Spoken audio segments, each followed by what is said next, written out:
এইটোৱে ক'ব বিচাৰিছোঁ, জুবিন দা য'তেই আছে ততেই শান্তিতে থাকক। আৰু যোনে তেওঁক হত্যা কৰিছিল তেওঁ যাতে উপযুক্ত শাস্তি পাওক, তাকে মই কৈছোঁ। তেওঁ যিখন ৰবিনালে তেওঁ সেইখন লাষ্ট ফিল্ম, সেইখনতো আমি চাব যাব নোৱাৰোৱে। মামাক এনেকুৱা এটাই অনুৰোধ জনাইছোঁ, যাতে আমাক কিবা এটা কৰি যোৱাৰ সুবিধা কৰি দিয়ক। আৰু জুবিন মামাকতো আমি জীয়াই থাকোঁতে একো মানে নেদেখিলোৱে। এতিয়া তেওঁ মৰাৰ পিছতো তেওঁ শেষ আমি যিখন তেওঁৰ ফিল্মখন, সেইখন চাই তেওঁক ওচৰত আহ্বান জনোৱাৰ নিচিনা হ'ব।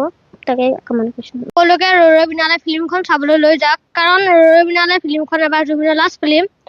এইখনত চালে আমাৰ বহুতো দুখ লাগিব পাৰে। এইখনৰ এবাৰ টিকেটৰ দাম বহুত কৰিছে, দামটো অকণ কমাই দিলেও আমি চাব পাৰিম, নাইবা আমাৰ ৰৈ বিনালে চাবলৈ ব্যৱস্থা এটা কৰি দিব অনুৰোধ কৰিম।